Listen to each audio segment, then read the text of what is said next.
Copper Mountain is the best mountain for skiing and snowboarding in Colorado. On every Colorado trip we'd take, we'd talk to the Colorado locals, and this is what we heard time and time again, so we had to make it a point to check out Copper Ski Resort this year for snowboard season.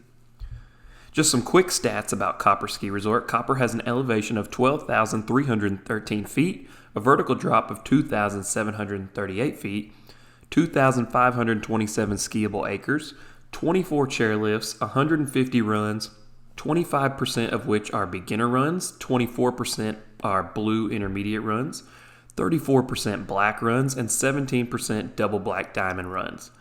And on average, they get 300 inches of snow. Copper is also on the Icon Pass. It has no blackout dates, even on the base pass and unlimited days. And lift tickets range from about $129 on weekdays to $180 on weekends if you don't have the Icon Pass. Just shy of 2 hours driving from Denver, but I-70 conditions can greatly vary, so that time may increase if you are planning on driving to Copper. Definitely make sure also that if you do drive, your vehicle has either all-wheel drive or four-wheel drive. Just be aware that the road conditions can get really rough while you're visiting any Colorado ski resort, especially off I-70. There also are shuttle options available by several different companies for around $65 to $75 per person each way, so it winds up being about $130 to $150 round trip. One company that I've personally used in the past is Summit Express, so that's an option as well if you'd prefer to not drive, and depending on how many people are in your party, it may be cheaper just to take the shuttle versus the cost of renting a car.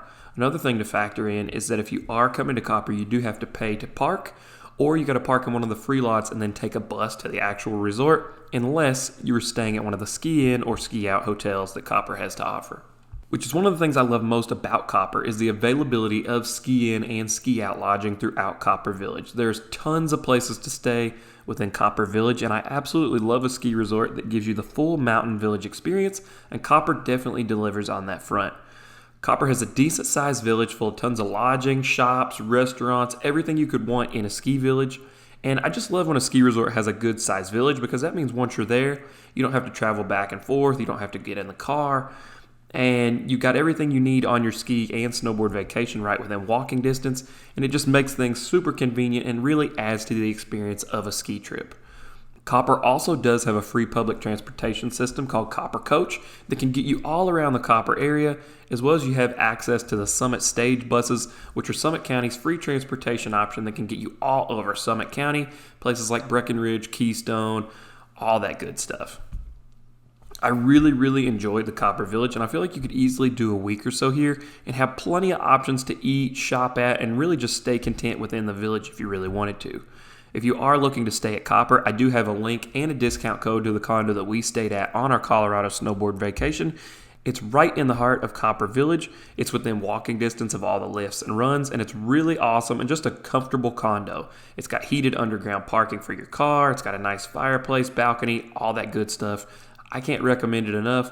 Like I said, it's linked down below with the discount code. I also have another review video on it if you want to check it out. Now, how is the actual skiing or snowboarding that Copper has to offer?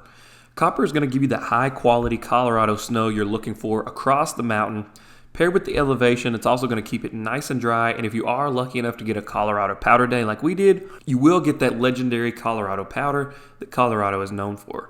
It also felt like it didn't get tracked out quite as fast as some of the other Colorado resorts that we've been to, and giving us pretty much endless powder runs all day long. We were still able to find fresh lines for the entire day.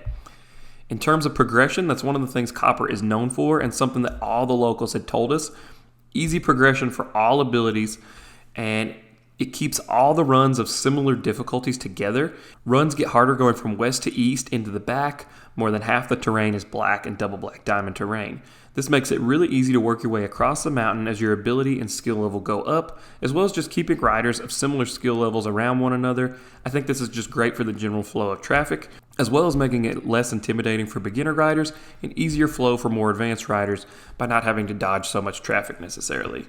Copper has a really great variety of terrain. They've got groomers, high alpine, plenty of tree runs, and options to dip in and out of gladed areas, as well as they do have Woodward Terrain Parks, so you know their terrain park is going to be one of the best terrain parks that you can find. The Woodward Terrain Parks, we didn't actually visit because I'm not a park rider myself, but I do know that they are always top notch. as well as Copper also has an indoor Woodward training facility, so you've got even more options to progress your park riding. We had an absolute blast snowboarding powder runs in the morning off of the main groomers, and then we started dipping into the trees, and we just found some incredible tree runs at Copper, way more than I was anticipating, and we wound up pretty much sticking to those all day long, and we're finding freshies all day and into the next one. My personal favorite zone was 17 Glades, and I do plan on releasing a separate video just sort of showing what that area looks like, so what you can expect. So definitely check that out, and I'll have it linked down below as well once I do get that video out. I also did want to note, if you do decide to go and eat during your day of skiing or snowboarding at Copper, I can't attest to all the on-mountain food options, but the area had a really good variety of food options available at the food hall, and the food quality for quick grab-and-go meals was much better than your average option at a ski resort. It delivered restaurant-quality food, in our opinion, instead of your hamburger hot dog options. We thought it was really good and definitely worth mentioning. Then in the village, the one we ate at that stood out the most was the Sawmill Pizza and Tap House. The pizza was really, really good and a perfect meal after an epic day of shredding powder at Copper. Copper is going to offer some of those epic Colorado views as well you'll want on your trip, and that's just one more thing to note. As you are in the higher parts of the mountain, if the sky is really clear, you're going to get some pretty epic views while you're snowboarding and skiing.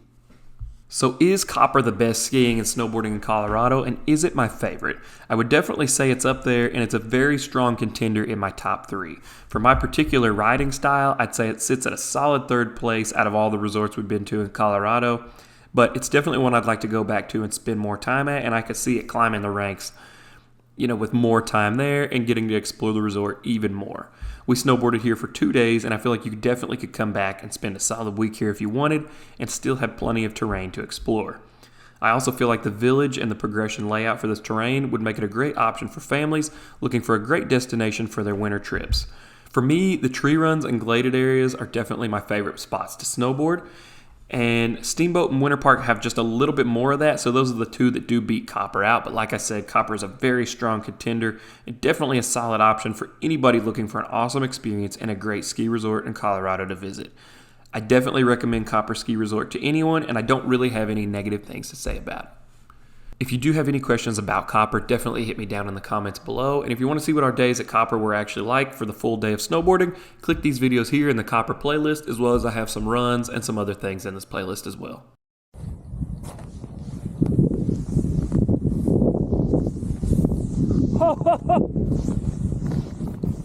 It's not deep. Look at this. Oh!